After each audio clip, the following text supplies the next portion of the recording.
E aí, boa noite a todo mundo que está nos assistindo. Está começando agora mais uma live pela Ciência da Gente, conversas que a Associação de Pós-Graduandos da UFSM promove aqui no Facebook durante esse período de isolamento. Hoje, a gente vai conversar com a Marta Noal, psiquiatra do USM, coordenadora do projeto de extensão Promoção da Vida e Prevenção do Suicídio. Tudo bem, Marta? Olá, tudo bom, Maurício? Na semana passada, a gente conversou com o Tiago Ardengue, da Pró-Reitoria de Pós-Graduação e Pesquisa da UFSM. Ele ajudou a gente a esclarecer algumas dúvidas sobre os cortes de bolsas e sobre a pós-graduação nesse período de isolamento. A live da semana passada fica disponível para quem quiser assistir aqui na nossa página e também no YouTube.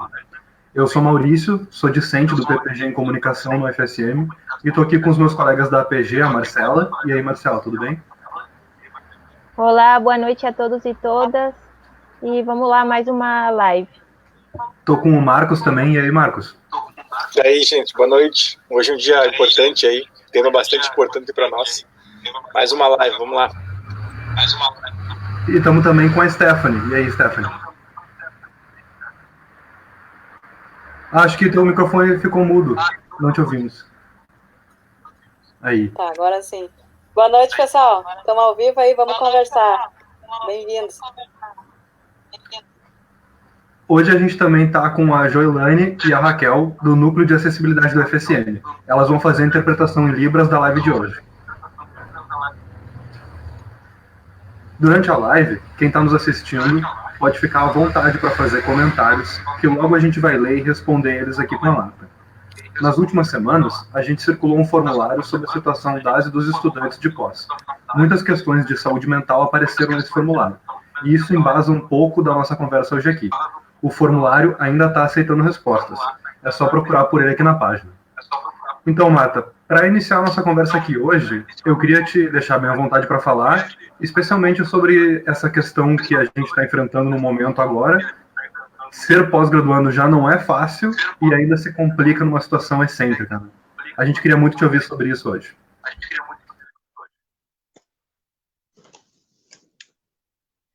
Então, a gente está vivendo algo inédito para a nossa geração, né? É um desafio, vocês pós-graduandos, vocês mais jovens, mas é um desafio para todos nós que nos últimos 100 anos não havíamos ponderado essa questão, essa possibilidade para a vida da gente, né? Então, a gente está lidando com o inédito, com o inesperado, com o imponderável, que nos traz uma série de repercussões, não é? Boas e ruins, o encontro conosco mesmo, a possibilidade de ficar dentro de casa, que para algumas pessoas pode ser muito angustiante, mas também é muito acolhedora, não é? Tem um outro lado que é a gente está sempre na rua, a gente está sempre correndo com horários, com atividades de uma agenda lotada e poder se deparar conosco, não é? com nossas circunstâncias, com a nossa casa, com as nossas atribuições de casa, eu acho que isso tudo é muito inusitado,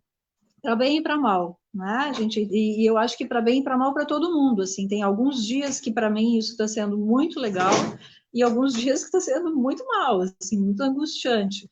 Então eu queria começar dizendo que mesmo eu sendo psiquiatra, trabalhando com as emoções há 27 anos já de formada, tem dias que tá mal, tem dias que tá bem, sabe? Essa coisa do novo, né?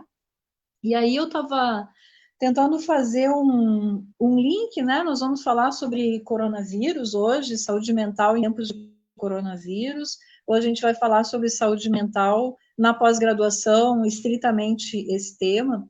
E aí eu pensei em trazer uma citação do Morin, que eu penso que junta essas duas questões. Alguém que já me assistiu, eu trago muito essa citação, já usei em monografia da minha pós-graduação, já usei na minha dissertação de mestrado, eu uso em palestras, eu acho perfeita essa citação do Morin, do livro A Cabeça Bem Feita, que eu tenho uma publicação do ano de 2000.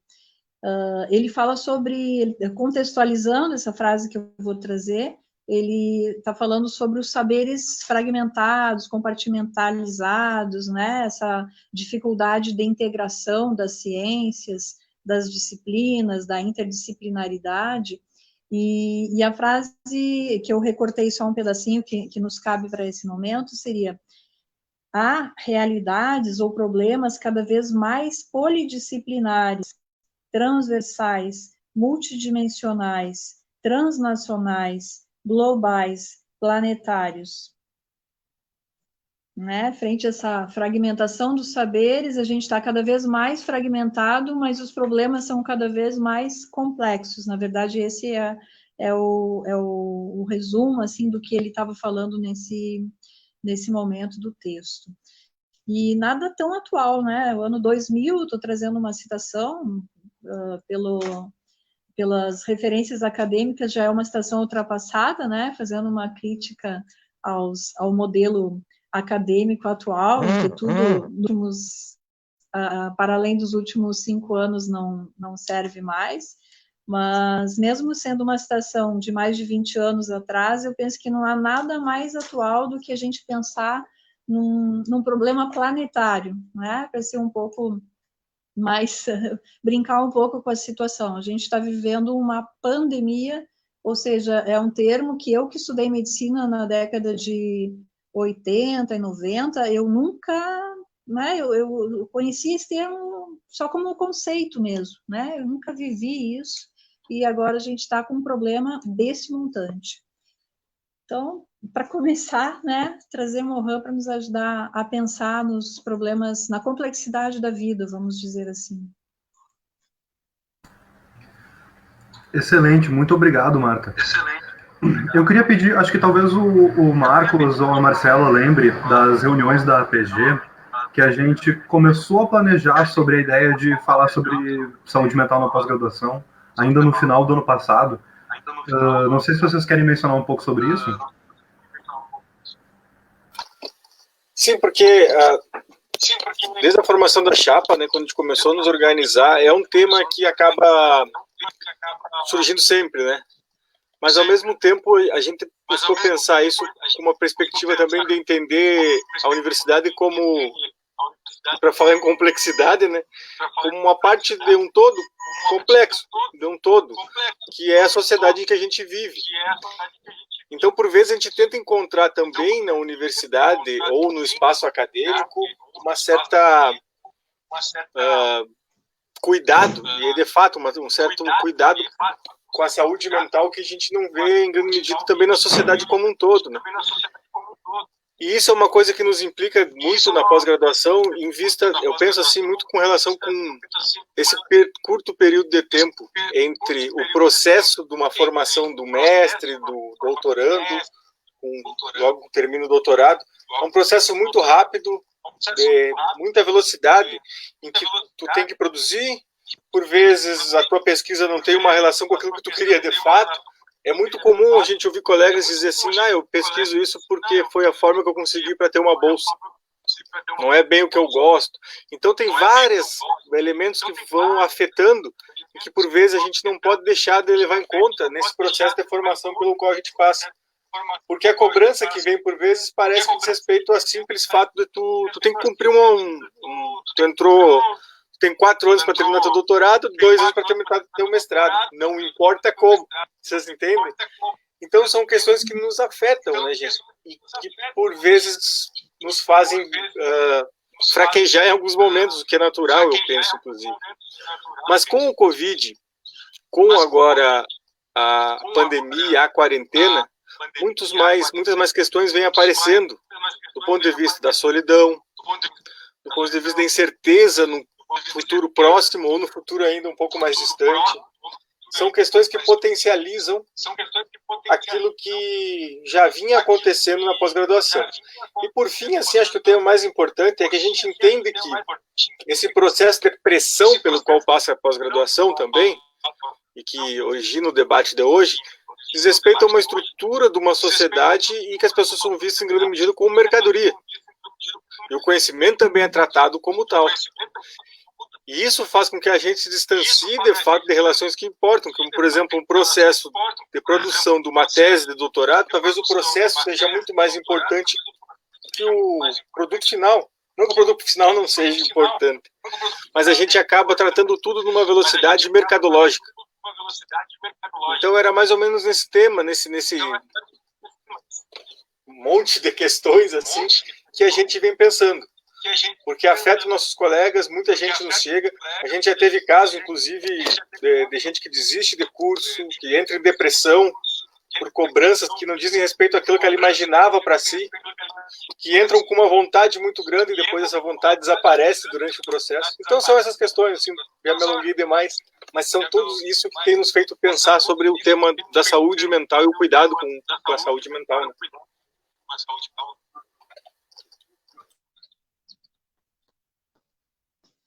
Perfeito, Marcos. Eu acho que tu fazes um apanhado muito resumido de uma realidade muito preocupante, né? Que eu diria que a graduação também, de certa forma, está sendo submetida, mas muito mais vocês da pós-graduação. A lógica do mercado, da lógica da produtividade de mercado não está só na briga entre a gente se isola em casa e se protege agora ou depois que tiver todo mundo contaminado, né? A lógica do mercado também está muito arraigada dentro da produção acadêmica. Eu sou uma crítica ferrenha disso. Talvez o Marcos não me disse por que chamou meu nome para essa live, mas é possível que tenha sido mais ou menos por aí. Eu não conhecia nenhum de vocês, né? Mas há pouco tempo, no final do ano passado, eu fui chamada com muita alegria, assim, fui chamada para fazer o fechamento do Compartilhando Saberes. E hoje eu até tô tomando água aqui, gente. Não tô bebendo outra coisa. E aí eu fui pegar um copo de água e pensei, não, eu vou levar a minha xícara do Compartilhando Saberes personalizada aqui, né, que eu tenho um baita orgulho de ter recebido. E lá a gente trabalhou a questão, a palestra era assim, publique ou pereça, um questionamento, né? E aí eu trabalhei muito essa questão da produtividade em detrimento da qualidade. O que nós, do meio acadêmico, temos priorizado sistematicamente, né? A replicação de artigos, a replicação de ideias, às vezes que não tem muito sentido, não tem uma aplicabilidade na vida real, no social, em nome de publicar para ganhar uma bolsa, para ganhar uma verba, para poder ter um Lattes, para poder ter um currículo bacana, e tenho refletido muito sobre essas questões que me incomodam muito, né? Claro que esse é um movimento contra-hegemônico, né? Tem todo um outro lado que eu acho que a gente pode pensar também, nesse momento, é um momento muito irônico. Essa pandemia, ela está sendo muito irônica, porque ela acaba mexendo com valores da gente, não é? O que é importante, assim? Se só te restasse um dia, você iria à academia, né? Tem uma música, acho que é do Mosca, que fala isso, e eu fico estarrecida quando eu vejo, assim, os shoppings sendo abertos, as academias de ginástica sendo abertas, eu fico pensando, puxa, será que é isso mesmo? Será que é a prioridade neste momento? Eu ir a um shopping, comprar o que mesmo num shopping, ou cuidar de malhar, de sarar o corpo? Nesse momento eu estou mais cuidando de cuidar, né, da integridade básica do corpo e poder, lógico, fazer o que for possível dentro das nossas casas. Mas essa questão me remete a uma live que eu vi há poucos dias, com uma entrevista do Vladimir Safatli, que ele traz, foi muito interessante a reflexão que me despertou, quando ele fala que a universidade foi aumentando o nível de exigência na produtividade, que ela acabou ocupando os formadores de opinião, os professores, a pós-graduação, enfim, com relatórios, com produção de artigos, e isso desloca uma energia de intelectualidade e de percepção do social, do contexto da realidade social. Eu achei essa sacada muito legal, porque ele falou isso em uma frase, claro que mulher sempre se enrola mais para falar, né? Ele foi extremamente objetivo, e numa frase ele explicou sobre isso. Mas Isso me faz pensar como a gente tem desfocado o eixo do que é essencial, inclusive na universidade. Como a gente tem gasto tanto tempo produzindo artigos que muitas vezes ninguém lê, né? Aquela brincadeira da pós-graduação, assim, bom, nem a tua mãe não vai ler a tua dissertação, ou vai chegar na metade, assim, super cansada, não vai ler. Esse copia e cola, essa coisa, né, de prazos, de replicar trabalhos, de produção, às vezes, em massa, enfim. Então, eu fiquei refletindo muito sobre o que Vladimir nos traz, que há muito tempo, né, nessa lógica do mercado, do produtivismo universitário, a gente perdeu um pouco o que realmente é essencial, que é formar intelectuais, formadores fazer a formação de intelectuais, de pessoas que sejam formadores de opinião na sociedade, que tragam contribuições reais na sociedade. Mas também tem outro lado, quando eu falo que é muito irônica essa pandemia, porque vejam que agora quem são os profissionais mais essenciais nesse momento, né? Por outro lado, também são os pesquisadores. Então, eu estou aqui fazendo uma crítica àquela produção em série, aquela produção de artigos fatiados, né? Como se diz, que acabam sendo todos muito parecidos e pouco criativos, mas eu não estou sendo crítica à ciência, isso é importante deixar bem claro, porque a grande ironia, assim, nós vínhamos recentemente num movimento de total desmoralização das universidades, né? Poucos dias antes da gente entrar nesse momento, eu sou funcionária pública há muitos anos, eu fui chamada de parasita, né? E toda a minha categoria também. O que a gente fazia na universidade, eu nunca fui chamada para uma dessas, mas o que a gente fazia era balbúrdia, né? Então, isso é algo que está muito recente ainda. A Fiocruz, que é quem está hoje em dia trabalhando intensivamente, diuturnamente, para poder salvar vidas no Brasil. Se a gente for lembrar, há muito pouco tempo atrás, a Fiocruz estava sendo completamente desmoralizada, né, e desvalorizada enquanto ciência, a própria universidade pública. E para fechar esse ponto, assim, a questão do SUS. Né? O SUS vem sendo não só desmoralizado, mas o SUS vem sofrendo um desmonte formal, econômico, com um corte de verbas, sistematicamente, e agora quem está nos acolhendo, né? Quem vai nos acolher se a gente adoecer? É o SUS.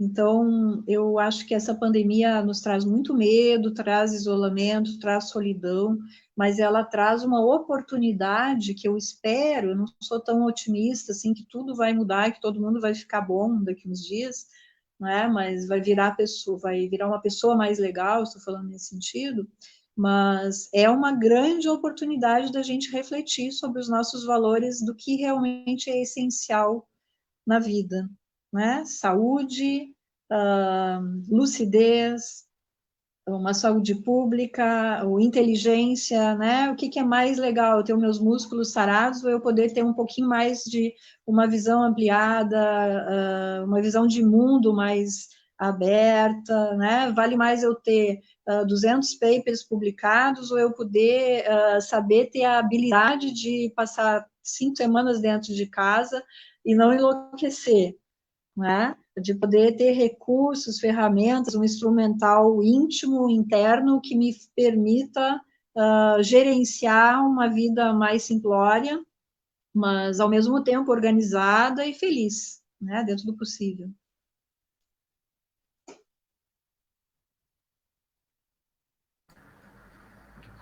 Seguindo nesse assunto que diz respeito especificamente à pós-graduação e à produtividade, coisas nesse sentido, eu lembro que, pelo menos no final do ano passado, a gente teve um caso na UFSM dos nossos colegas de uma pessoa que morreu, infelizmente, que estava passando por um período difícil. Foi um caso que foi bastante noticiado, a gente já teve outros casos também. Esse, pontualmente, nos pegou de uma maneira bastante triste, porque a nossa gestão estava recém começando, então a gente sentiu isso bastante, assim, né?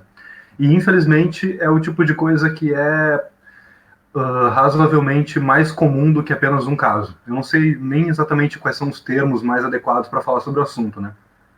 Mas é infelizmente mais comum do que um caso.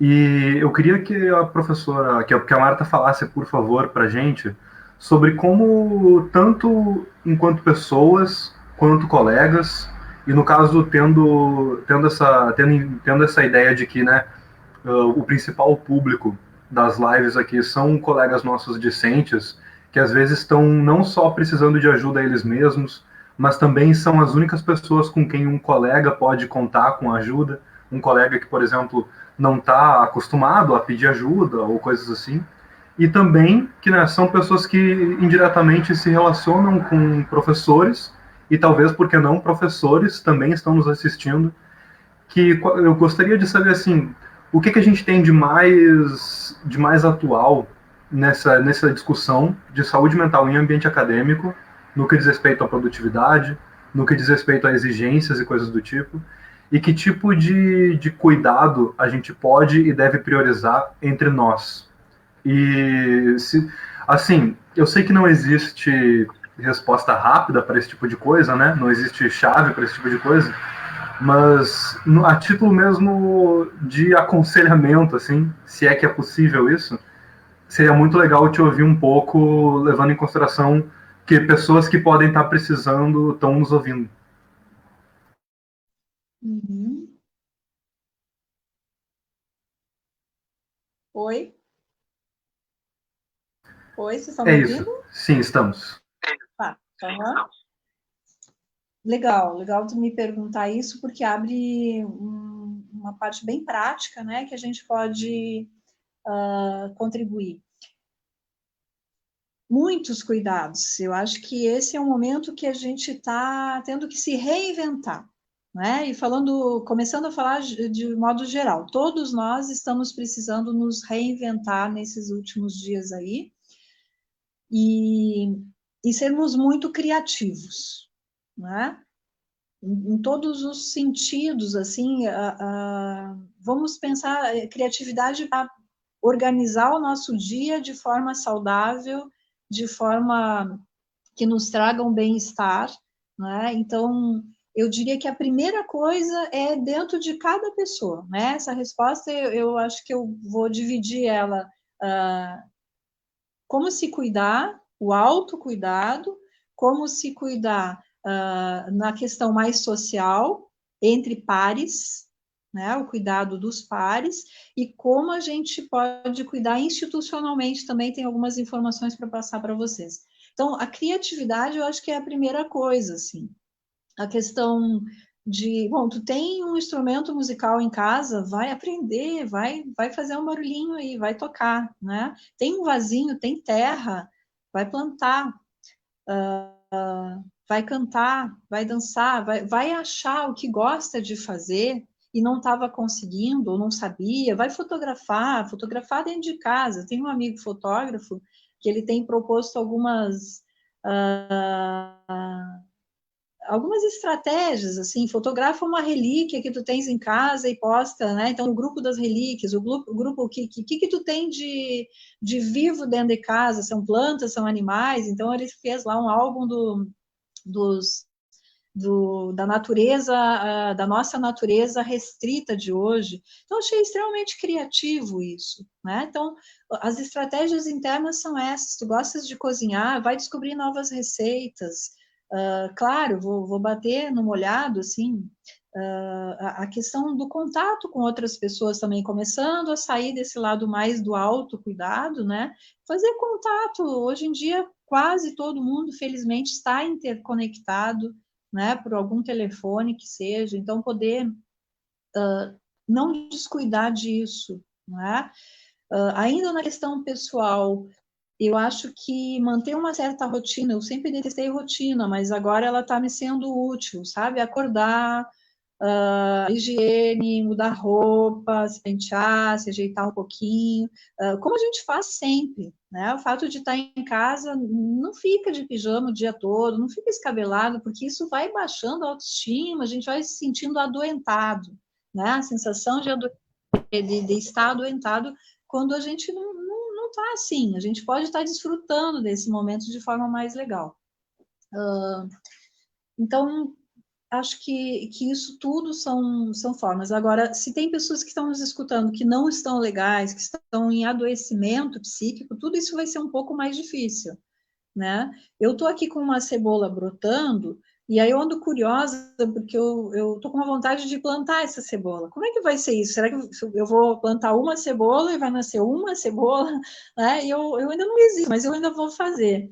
Né? Então, o que tu tens em casa de curiosidade para poder tirar do nada algo que brote? Né? Seja alguém que esteja deprimido, seja alguém que está muito angustiado, de a gente poder ser criativo nesse momento. Bom, em relação... Acho que ainda na interface entre o individual e o social, quando eu citei uma live que eu assisti, eu tenho assistido muitas lives, e claro que eu não sou modelo para nada, eu só estou falando o que eu tenho feito, dentre outras coisas, né?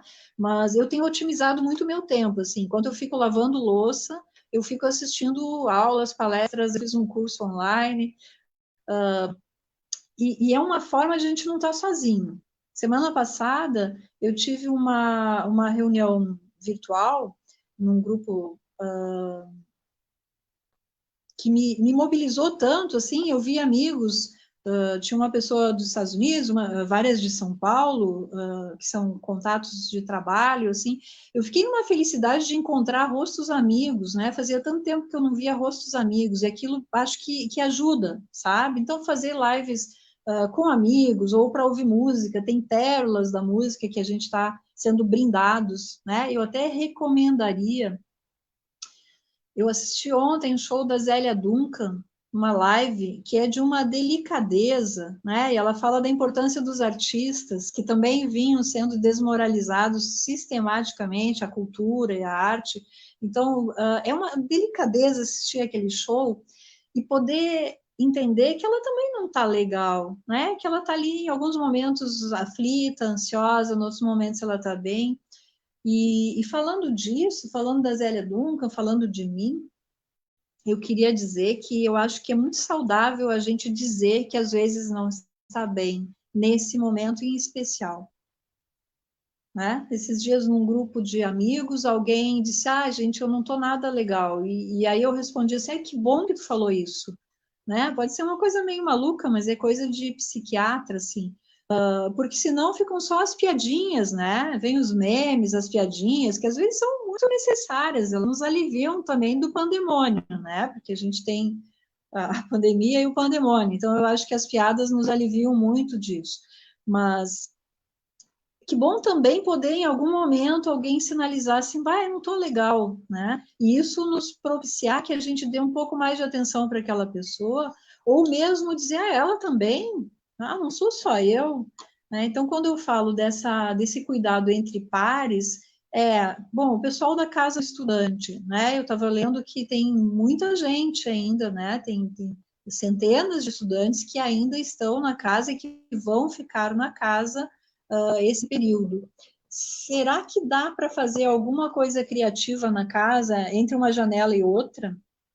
Né? Dá para fazer uma roda de som, dá para fazer uma roda de conversa num corredor, cada um numa ponta. Como que dá para se cuidar entre pares?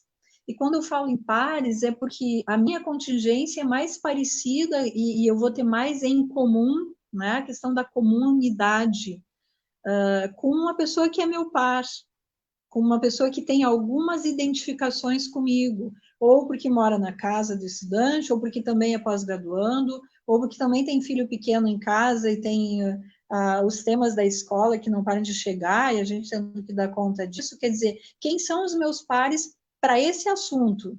Né? Para outro assunto, eu posso ter outros pares. Para falar de música, eu vou escolher quem são os meus pares que gostam do mesmo tipo, mesmo estilo de música que eu. Então, essa busca humana de pares, nesse momento, eu acho que nunca foi tão salutar, né? Tão protetora. E, por último, para a gente pensar institucionalmente, essas citações que tu fala, assim, do sofrimento psíquico dentro da universidade, assim, do público acadêmico, lembrar que a gente tem o SAT, né, ali na União, inclusive algumas situações mais difíceis que foram atravessadas mais recentemente, aí no último semestre, nesse mesmo semestre, o SAT tem trabalhado intensivamente, algumas vezes eu fiz algumas parcerias pontuais com eles, tem um trabalho muito bacana. Então, lembrar de poder acionar o pessoal que trabalha ali na União, inclusive com a parte de saúde mental. E também na Casa do Estudante tem um coletivo, tem um grupo da saúde coletiva que faz um trabalho de proteção à saúde, né? Um serviço de saúde que está iniciando ali.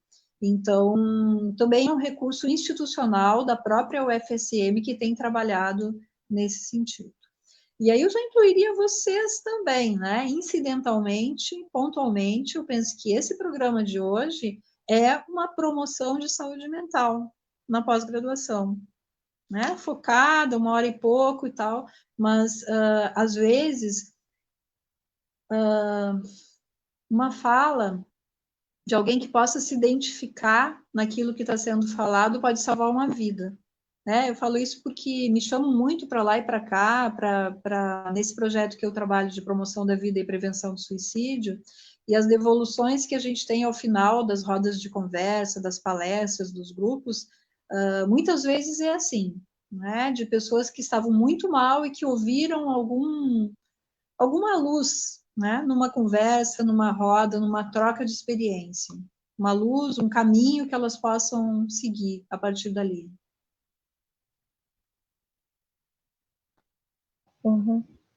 Olá, professora. Achei muito boas as suas dicas. Me fez pensar muito nessa questão da gente aproveitar a criatividade, mas a gente sabe, né, que não é todo mundo que está nesse momento, tá passando bem nesse momento, muitos estão longe de casa, moram sozinhas aqui em Santa Maria, fica difícil voltar para sua casa ou para o seu país. Aí tem uma pergunta aqui que o pessoal está mandando perguntas aqui pelo Face. Eu vou mostrar uma aqui. A Jana Zap, ela diz assim: acho super importante essa questão de falar quando não estamos bem. Ao falar do que não estamos dando certo. Eu sinto um alívio imenso quando vejo outras mães dizendo que não estão dando conta disso tudo, assim como eu, Marta. Como está sendo isso para você? Estar em casa trabalhando e cuidando da família.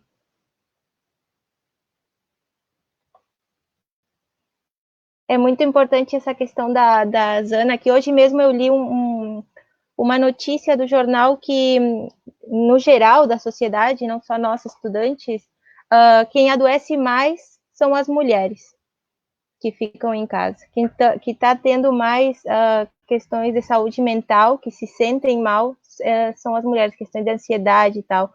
Além da questão da Zana, gostaria que tu falasse também um pouco sobre isso.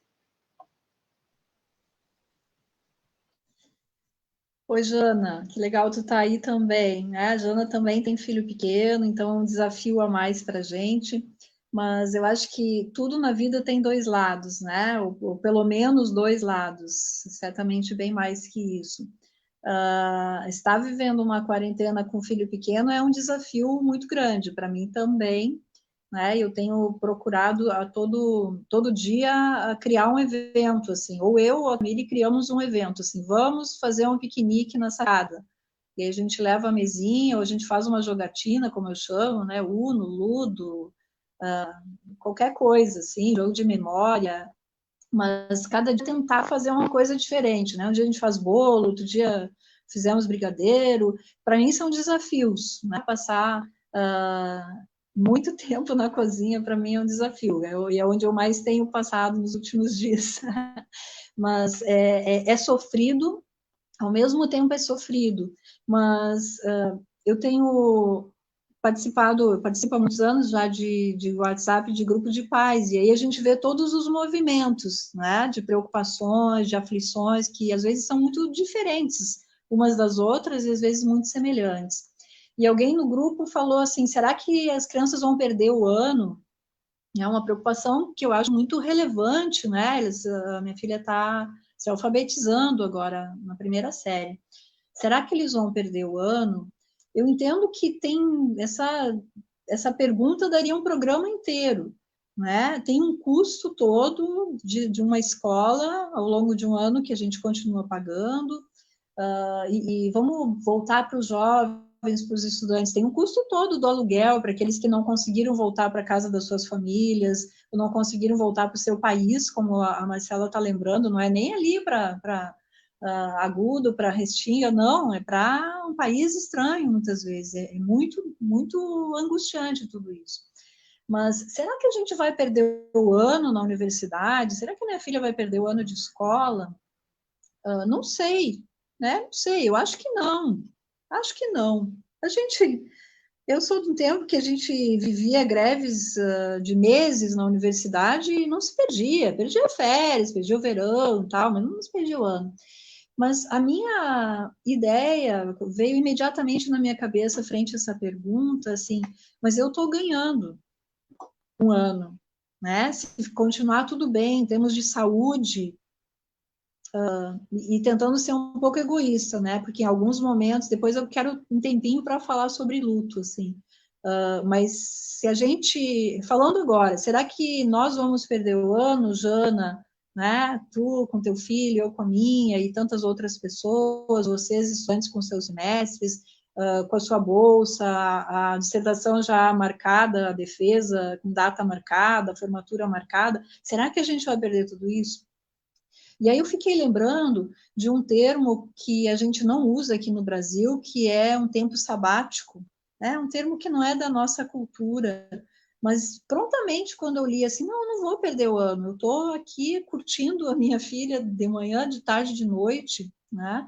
Claro que mediando, né, essa questão do home office é complicado, né, é bem complicado, em algum momento ela aparece na live, ou tem que recomendar, bom, agora eu estou atendendo, né, me escondo, marco uns horários que eu sei que ela está dormindo, os horários que tem os filmezinhos que ela gosta, para eu poder estar à disposição inteiramente do meu trabalho naqueles momentos, mas para quem não trabalhava em home office, eu acho que está bem complicado, né, de a gente ter a produtividade que se tinha antes.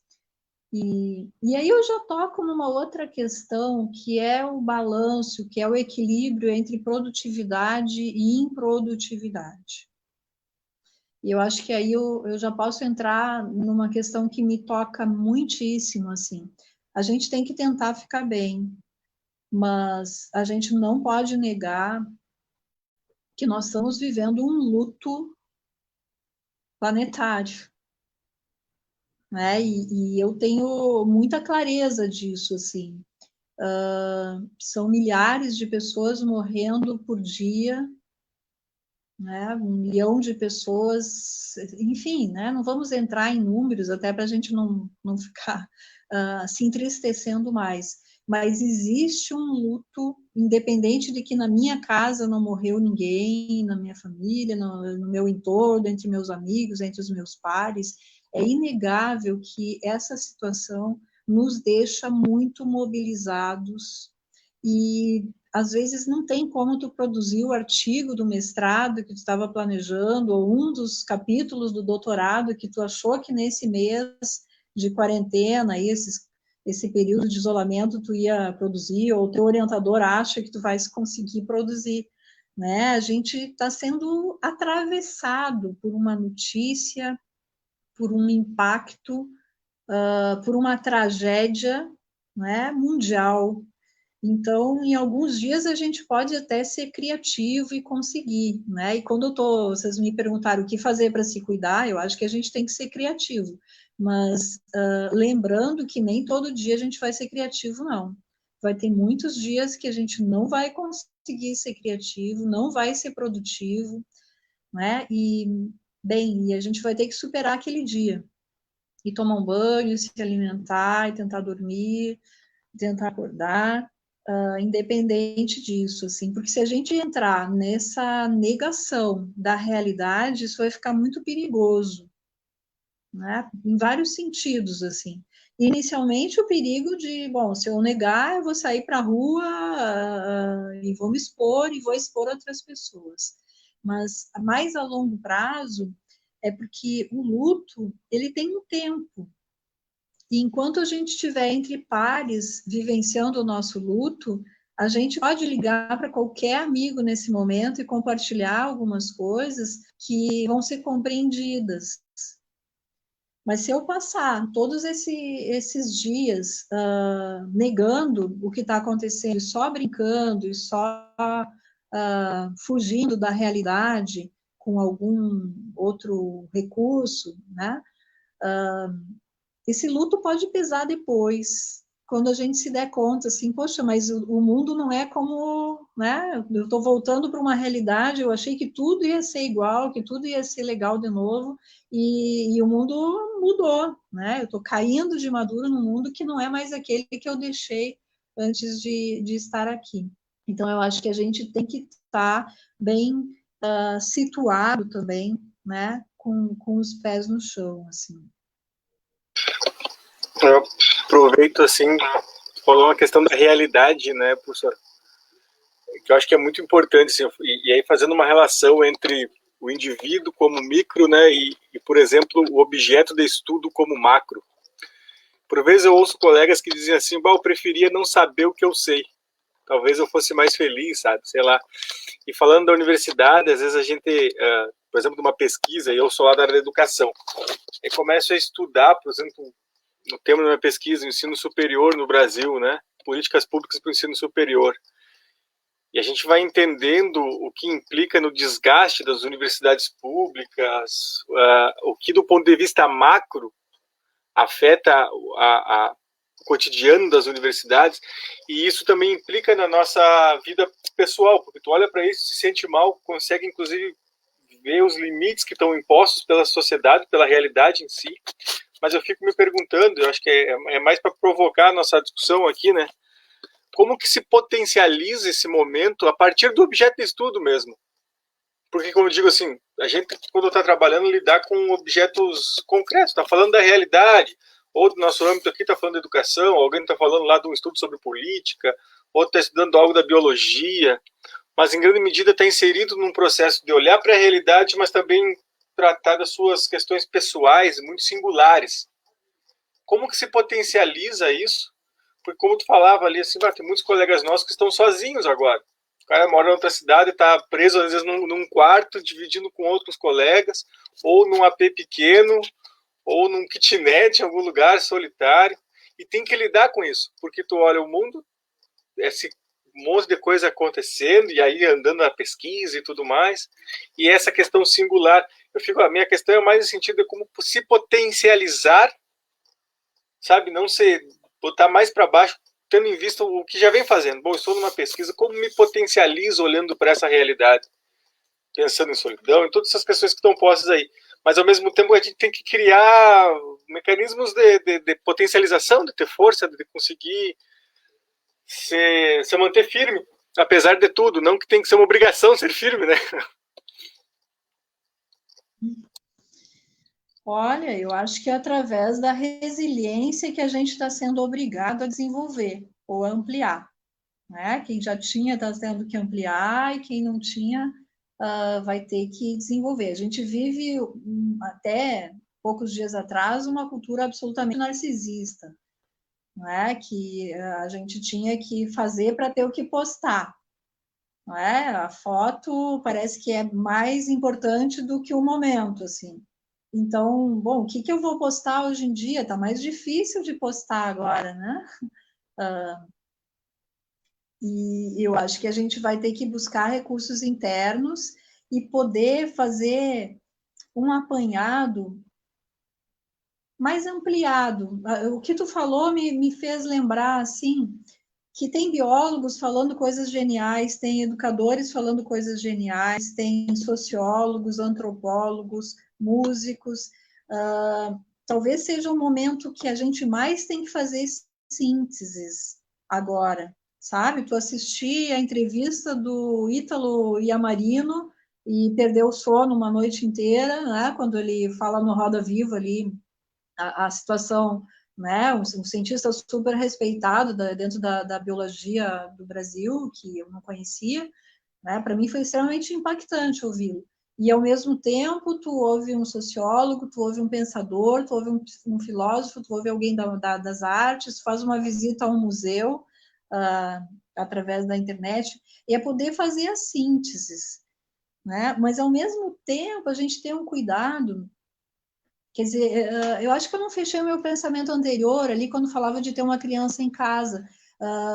É um desafio, assim, é uma delícia ter uma criança em casa, mas isso implica em eu ter um tipo de sobrecarga que o cara que está sozinho não tem, e que tem algum dia ou algumas horas do meu dia que dá vontade de eu poder ficar sozinha para poder ler um livro inteiro numa sentada, sabe? Então, eu acho que também a gente tem que ter o cuidado de ver todos os aspectos, assim.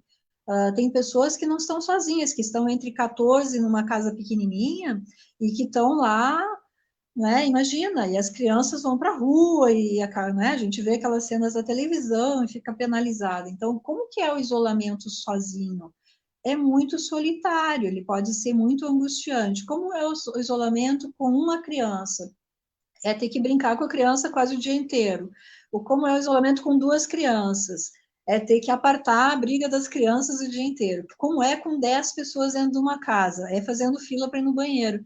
Então, cada pessoa vai ter as suas circunstâncias, né? E cada circunstância, quando eu comecei a falar em resiliência, a gente poder entender que não é fácil para ninguém, né? Se eu estivesse sozinha, talvez eu não fizesse almoço todos os dias, não tivesse tanta louça para lavar, podia ler todos os livros que eu tenho vontade de ler, mas também eu não teria a alegria, né? E talvez até fosse, possivelmente seria muito melancólico, na maior parte do tempo também.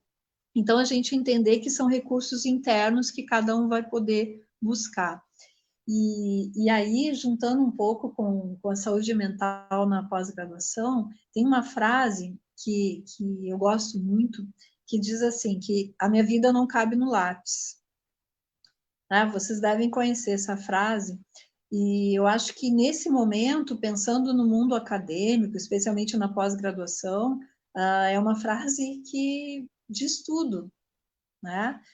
Tu tens um trabalho, tu tens um projeto, tu tens um problema de pesquisa para dar fim, né? Num prazo, mas a vida não cabe nisso. Às vezes tu vai ter que ficar dando banho em todas as compras de mercado que chegar, né? Que tu foste comprar, que chegaram na tua porta.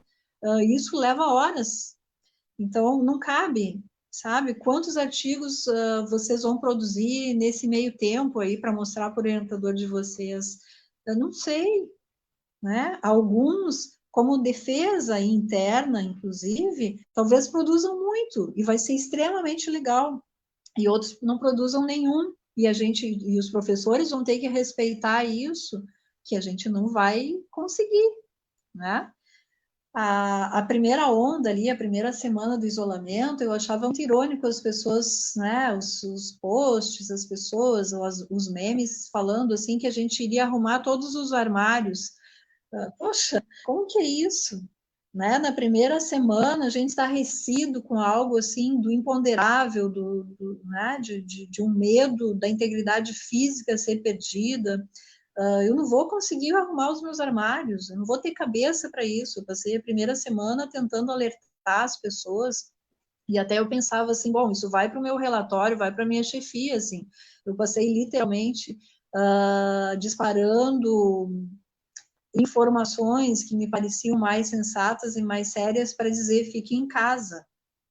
Né? E acho que esse foi o meu trabalho, e eu vou botar isso no relatório depois, porque, bom, é ajudar as pessoas a entender, assim, tu não está dimensionando, assim, tu achou que podia ir no salão de beleza, é só mandar arrumar a impressora que está estragada, que a gente vai precisar imprimir o material para as crianças, não sei o quê. Não, gente, não está entendendo, né? A gente está colocado num limite. Tudo que a gente já organizou em casa até agora, que bom, está sendo extremamente útil.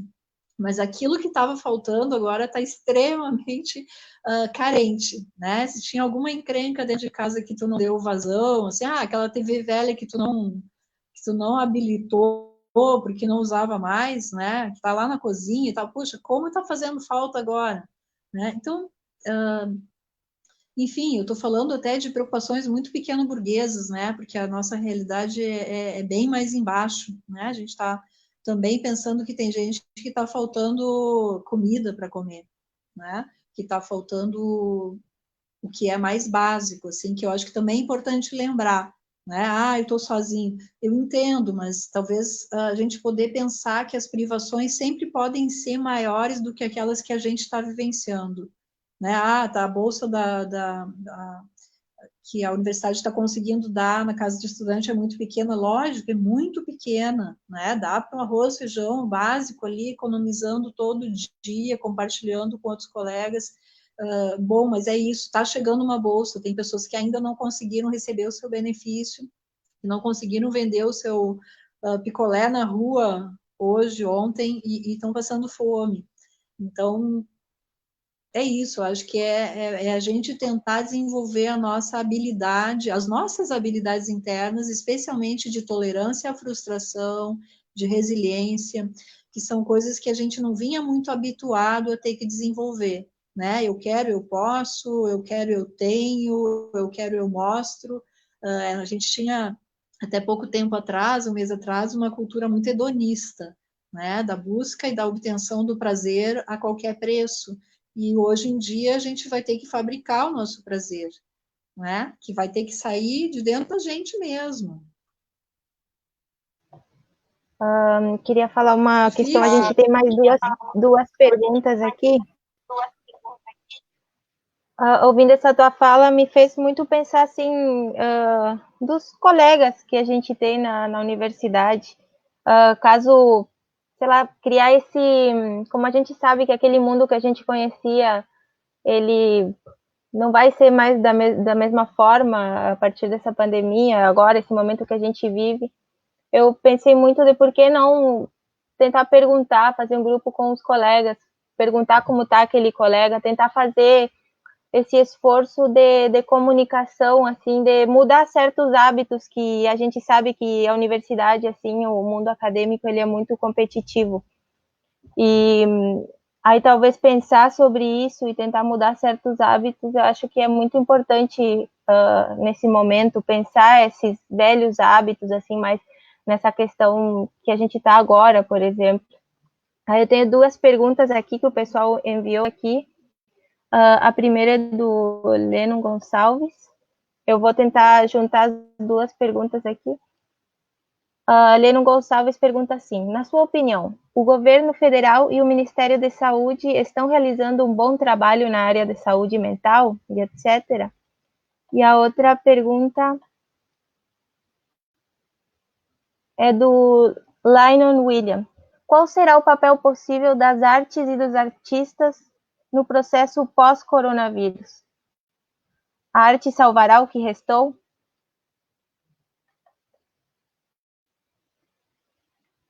Eu começo pelo fim.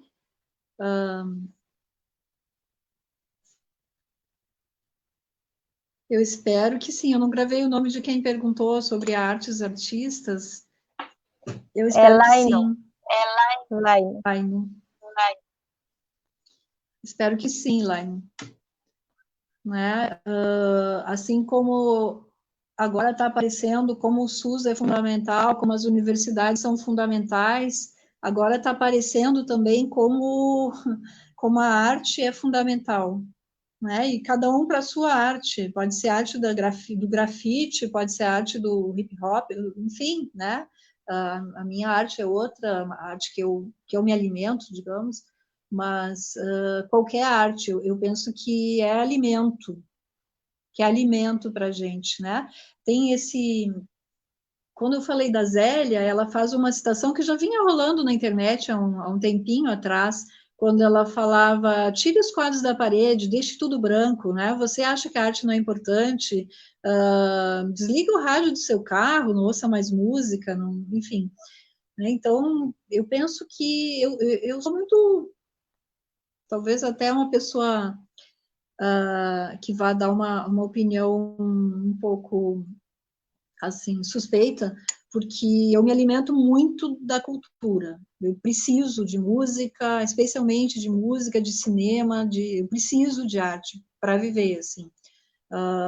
Normalmente, naturalmente, eu preciso disso. Então, eu acho que sim, acho que a arte salva, né? Se outras coisas não salvam. E o Leon pergunta sobre governo federal e Ministério da Saúde em relação à saúde mental. Eu fiquei em dúvida se a pergunta dele tem a ver com esse momento do coronavírus. E, bom, pensando macro, como o Marcos trazia antes, eu creio que eu não vi nenhum movimento. Eu recebi muitas diretrizes, não sei se me passou, porque às vezes são tantas coisas que a gente recebe que pode ter me passado sem eu abrir, mas não recebi nenhuma normativa do governo federal e nem do Ministério da Saúde em relação à saúde mental nesse momento. A gente tem, desde os primeiros dias, em relação ao OMS, né? O OMS traçou diretrizes para o momento da pandemia. Inclusive, eu acho que elas podem ser acessadas, eu posso passar para vocês o link também para facilitar e vocês repassarem para quem tiver interesse, que são algumas diretrizes baseadas um pouco no que eu estou falando aqui para vocês, a rotina, né, de poder não se isolar, de poder se permitir balancear, enfim, né, são coisas bem úteis que as diretrizes da OMS nos trazem. Bom, agora, o governo federal e o Ministério da Saúde vem descuidando muito da saúde mental nos últimos anos, né? Eu defendo o movimento da reforma psiquiátrica desde a minha faculdade e ao longo de toda a minha carreira profissional. Isso quer dizer que eu sou uma pessoa que defendo que quem tem um adoecimento psíquico pode e deve ter a sua vida o mais normal possível, dentro do seu tratamento, dentro das suas possibilidades de vida saudável. Então, um Ministério da Saúde, um governo que corta verbas da saúde mental, que direciona verbas para comunidades terapêuticas que não são espaços de especialidade da saúde mental, né? São espaços religiosos, um ministério que direciona verba para a volta dos leitos em hospitais macro-psiquiátricos. Vem cá.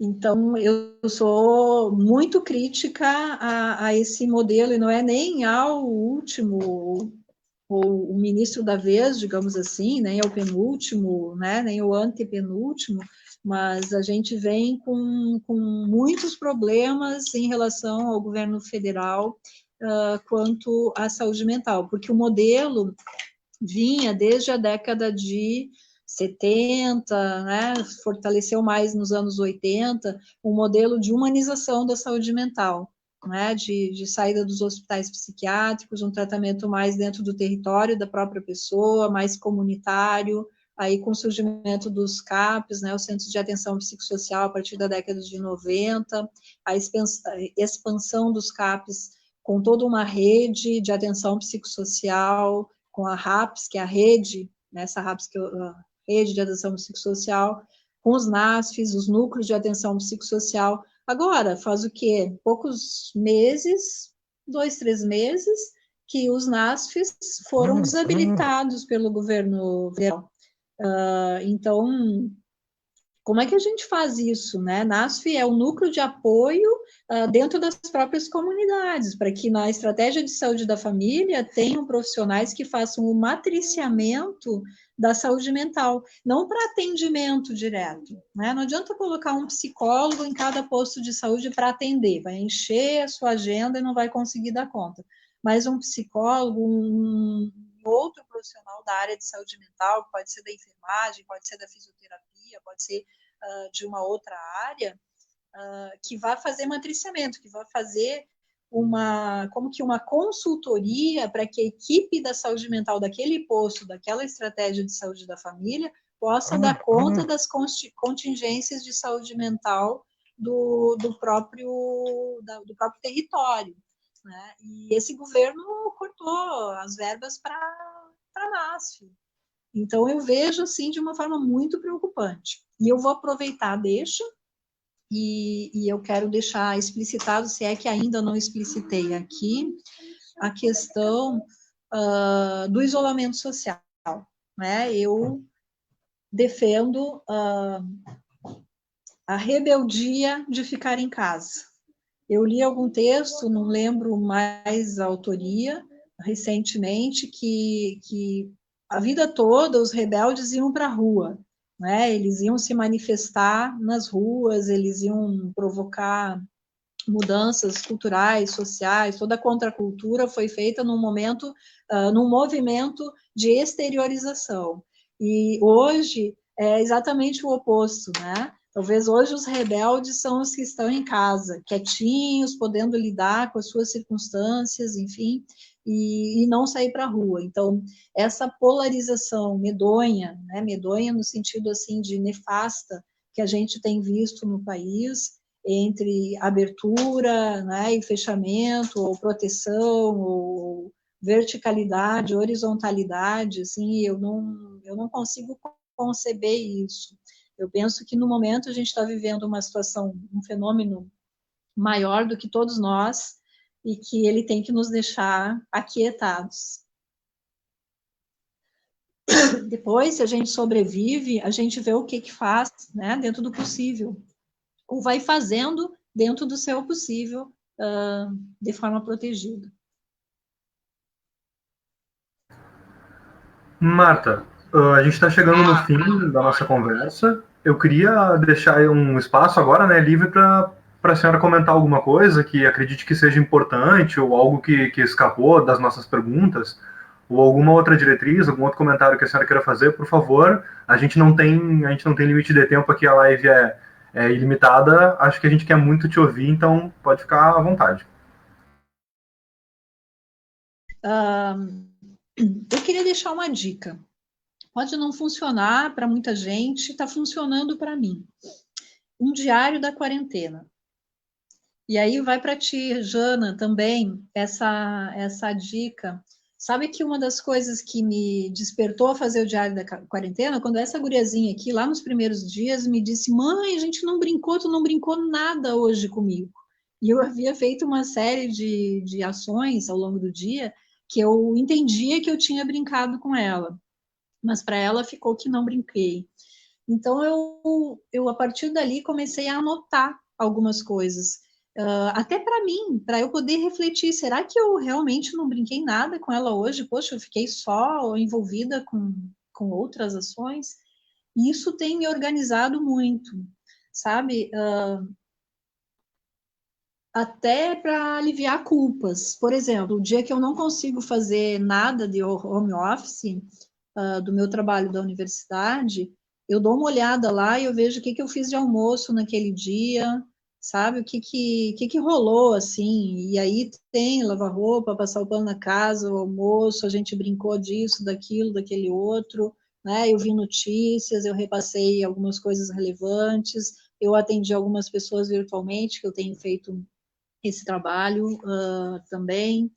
Então, isso alivia a culpa, né? Isso eu acho que dá uma certa materialidade, assim, mas o que tu fez hoje? Porque o calendário saiu da nossa cabeça, né? O calendário que a gente tinha na nossa agenda, ou mesmo mentalmente, assim, hoje é segunda, hoje é terça, hoje é quarta, a gente perdeu isso. Eu tenho tido um esforço para cuidar, assim, para não perder as consultas, né? Deus o livre, eu não posso esquecer que hoje é segunda-feira, né? Que hoje é terça, que tal hora, que 9 horas eu tenho que estar em frente à tela esperando que alguém me ligue para eu poder trabalhar. Era algo inusitado, eu nunca ia esquecer de uma consulta, agora é algo que eu tenho que me programar para fazer. Então, o diário da quarentena, eu fui elencando, fui rabiscando aqui para a gente poder se situar na hora de falar, e eu elenquei cinco razões para ter esse tal do diário, que eu não tinha, há muitos anos eu não tinha diário, há muitos anos mesmo. possibilidade do balanço do dia, né? Então é isso, se eu produzir, se eu não produzir, foi legal produzir, ou eu tenho que pensar assim, não, amanhã eu quero produzir menos, amanhã eu quero poder ficar mais à vontade, por favor, né? Vamos combinar. Então, é poder ter esse balanço, é dar uma noção de controle, de um certo controle na vida, né? Porque parece que ela está toda muito descontrolada, então eu tenho ali um pouco de controle. Esse controle pode parecer muito maluco, que eu vou dizer, mas ele também, eu acho que o balanço, ele pode ser um controle até das exposições que a gente tem. Assim, tal dia eu fui no mercado, tal dia eu recebi a visita de um amigo, né? Eu tenho contato com alguém que é universitário e que às vezes me diz assim, ontem eu fui dormir muito tarde porque um amigo veio me visitar. E aí eu fico pensando assim, bom, se daqui a 14 dias essa pessoa adoecer, será que ela vai lembrar, né? Quando que foi isso? Teve alguma correlação? Se tu souber que um amigo teu adoeceu, está no hospital, tu lembra que dia que tu viu ele?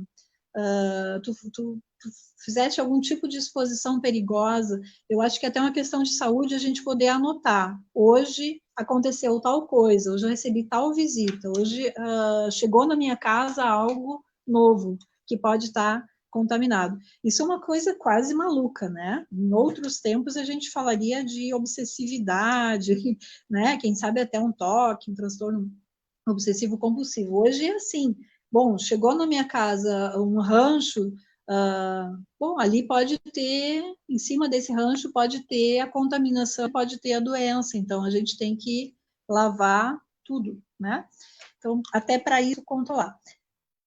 Também como um diário de campo, uma outra razão para ter esse diário de quarentena seria para a gente poder jogar as ideias, né? Eu tive uma ideia interessante hoje, anota ali, a gente vai esquecer, em tempos de quarentena a gente vai esquecer das boas ideias, especialmente vocês na pós-graduação. Eu tive uma ideia de problema de pesquisa, eu tive uma ideia de como encaminhar o meu projeto, anota no teu diário de quarentena. Eu assisti uma live e teve alguma coisa interessante. Quando eu trago o Vladimir Safatli aqui, eu anotei. Fui lá nos primeiros dias dessa entrevista que eu vi, achei genial. Ele falou algumas coisas que para mim fizeram muito sentido. Eu anotei ali, não sabia nem para quê, né? E ontem eu fui rever onde que eu tinha, que data estava isso, para poder citar aqui para vocês. Então, um show que tu queres ver, um show que tu já viu, anota ali, tu quer rever, terminou a louça, não terminou o show, anota ali quantos minutos de show tu já assistiu para tu voltar aonde estava antes, né? Poder agendar, já perdi live porque eu esqueci, assim, imagina se eu vou esquecer que tem um baita show do 14 bis, que eu adoro, tal dia, né? Claro que no dia eu esqueci, porque eu não anotei. Então, agora eu estou muito mais planejado, organizado. Tem uma live com Emerson Meri, na quinta-feira à tarde, eu já anoto, às 16 horas, eu acho que era, tinha uma live com o Meri, que é um cara, um sanitarista super conceituado, né? Então, eu já deixo anotado ali para uma semana depois eu não me perder naquilo que eu quero fazer.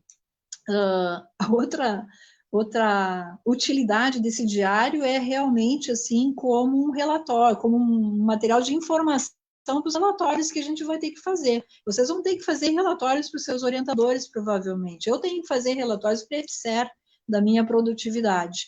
E eu não estou abrindo todo dia computador para fazer relatório. Então, eu estou anotando ali na minha agendinha do ano passado, que eu não usei, né? Uma agenda ali que eu anotei. Eu estou colocando o que eu brinquei, o que eu fiz de almoço, o que eu produzi intelectualmente naquele dia, no outro dia eu produzi um almoço mais legal e menos produção intelectual, né? Tem sido assim, né? Um equilíbrio mais ou menos assim. Eu acho que é isso que eu estava... em relação ao diário de campo, eu acho que do diário de quarentena, acho que é isso que é a dica que eu deixaria para quem achar que é útil, né? Também pode ser muita maluquice para ficar anotando, né? E se isso exercer algumas pessoas uma sobrecarga maior, ok.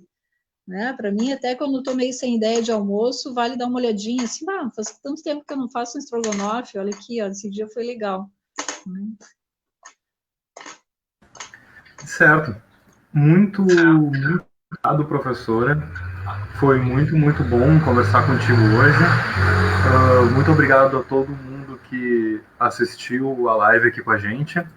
Antes da gente encerrar, acho que é muito importante a gente relembrar, a Marcela, na verdade, anotou no roteiro para a gente falar sobre agora no final, é do direito de todo mundo que está na pós-graduação agora, se quiser, se precisar, pedir uma prorrogação em função desse prazo.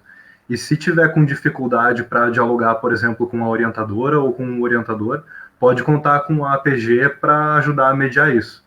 Se precisar de ajuda, inclusive, para lidar com algum outro tipo de problema, junto da coordenação ou junto da PRPGP e coisas do tipo, a APG serve para ajudar com isso também. O Marcos quer falar alguma coisa antes de encerrar? Eu falo rapidinho aí, a Marcela, porque a gente fala muito em solidão e tudo mais, mas eu sempre chamo atenção, e é oportuno nesse momento também, né, que a gente poucas vezes na espécie humana ficou sozinho, a gente sempre fez tudo coletivamente. E é importante lembrar que a gente, apesar das vezes sozinho na sua casa, ou sozinho na casa com mais 6, 7 pessoas, porque a solidão às vezes não quer dizer número de gente em volta, né? Nós temos que sempre estar convivendo, buscando os outros para poder ficar melhor consigo próprio, e sem coletividade tudo fica mais difícil. Então, seja isso não é para ninguém sair de casa, mas seja pelo telefone, seja falando com o vizinho pela cerca, seja falando dentro de casa, fazendo um momento para sentar com a mãe, com o pai, com o irmão, com a namorada e olhar um filme, mas estar junto, dentro da possibilidade, porque a solidão é algo que, se a gente não pode... Tem uma frase, né, que a solidão ela tem que ser apenas uma amante, não pode ser para casamento. Então é mais ou menos por aí, tem que ser alguém com quem a gente convive por um período, gosta dela, assim, mas não é para a vida toda. Eu queria reforçar que os meninos falaram que a gente, como APG, a gente está aqui para ressaltar também que qualquer estudante tem seu direito de fazer uma prorrogação se não está se sentindo bem, não se sinta culpado por não poder escrever ou porque está com os horários, né, daquele jeito. Isso também acontece com a gente. Eu sou uma também que mudei às vezes de dia pela noite, e é normal isso pela situação que a gente está. E adorei essa ideia do diário, professora. Eu pensei ele como um diário dos lazeres também, porque se a gente só anota todas as responsabilidades que a gente tem, as coisas que a gente tem que fazer, que tem que cumprir, não é muito saudável, né? Mas fazer isso, quero olhar tal série, tá? Tem que se permitir, porque a gente está num momento singular, realmente, que nunca se imaginou que a gente iria estar. E aí, mais uma vez, que os colegas podem contar com a gente para o que precisarem de questões do programa. A gente tem um outro vídeo com o professor, coordenador da PRPGP, que ele explica várias questões sobre os prazos, sobre os bolsistas. E está na nossa página, está também no YouTube, pela APG UFSM. Qualquer pergunta também foi respondida lá, ou podem entrar em contato com a gente. E mais uma vez, muito obrigada, professora Marta. Muito obrigada. Eu agradeço a oportunidade de estar aí com vocês, foi muito legal. Bom, gente, é isso? Pessoal, posso ler? Vou dar Pode falar, Stephanie. Dar uma palavrinha.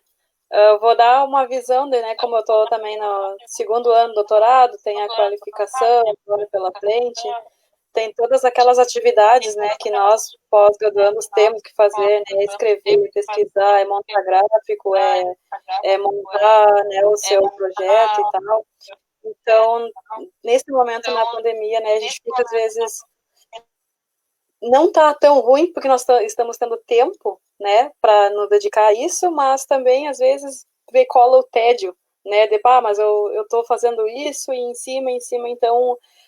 você dê a oportunidade, às vezes, de sentir o tédio e de fugir dele, né? Olha um filmezinho, né? Faz uma comida legal. Então, às vezes, eu fico 3 dias sem olhar para as minhas coisas, porque eu não consigo.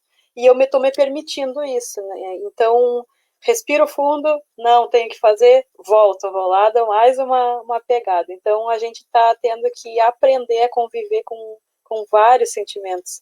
E só não deixar a ansiedade avançar muito, né, para não ter os sintomas, para não cair em depressão, e também não fugir demais. Então, eu acho que a gente está aprendendo a manter equilíbrio em tudo, né? Então, a palavra-chave agora é vamos ter equilíbrio, né, pessoal? E também, por mim, o que estiver ao alcance, né, os meus colegas e demais, né, colegas da instituição também, a gente está aí disposto a tentar ajudar, né? Assim como a gente também sabe que precisa.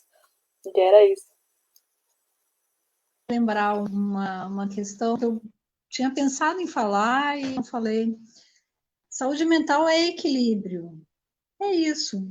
Tu falaste tudo, assim, tu resumiste tudo. Saúde mental é exatamente isso. É se permitir em alguns momentos, às vezes se puxar e dizer, opa, 3 dias já, agora é a hora de eu tirar o pijama e reagir, abrir essa janela, tomar um sol, tirar a poeira da casa, sabe? É exatamente esse equilíbrio e um alerta, assim. Nós vamos ter momentos de ansiedade, momentos de angústia, momentos de tristeza, uns vão ter momentos de choro, as mulheres estão sofrendo mais, talvez porque elas se permitam mais, né? Porque os índices de infarto também estão bem altos, quer dizer, talvez os homens não estejam chorando, subindo parede, ansiosos, eles estão infartando, estão ficando hipertensos e as coisas mais propícias para eles. Mas vamos cuidar para não patologizar esse momento, né? Não entender tudo como diagnóstico psiquiátrico. Agora eu estou deprimida, agora eu estou ansiosa, agora eu vou ter que procurar um psiquiatra, agora eu vou ter que fazer um tratamento, eu vou ter que buscar uma medicação, né? Claro que tudo isso é necessário para algumas pessoas, mas para a maioria de nós é humano, é do humano que a gente tenha sintomas, eventualmente, num momento de pandemia, num momento de algo que foge totalmente ao nosso habitual, à nossa condição de lidar com adversidades. Então, também respeitar isso, não só respeitar nossos tempos, nossas improdutividades, mas poder respeitar até os nossos sintomas, né? Em alguns momentos, a gente vai até parecer um paciente psiquiátrico nesse período de pandemia, mas isso não quer dizer que a gente seja, não. E se a gente for, não tem problema nenhum, vamos buscar ajuda. Procurem ajuda se passar do ponto de conseguir lidar sozinho.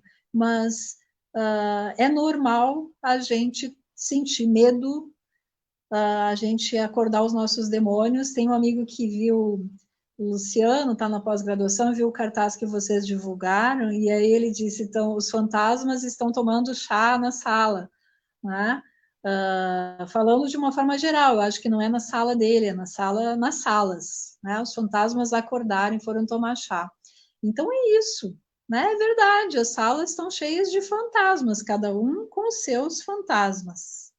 E isso pode ser algo normal, né? Algo que não é, falando que o normal não é o oposto do anormal, do doente.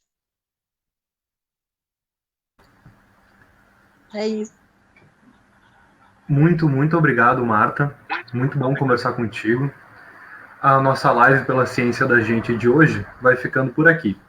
Nos próximos dias, vamos anunciar a próxima live, que vai ser com a professora da Unesp, Angélica Lovato. O título é Universidade e Ciência, como rejeitar o irracionalismo contemporâneo e estimular o pensamento crítico. Vai ser na quarta-feira, dia 29, às 19 horas. Então, por favor, curte a página e fique atento para os próximos anúncios. Hoje a gente conversou com a psiquiatra Marta, e é isso aí. Muito obrigado por assistir a gente. Abração. Boa tarde, boa noite, na verdade. Se cuidem e até a próxima.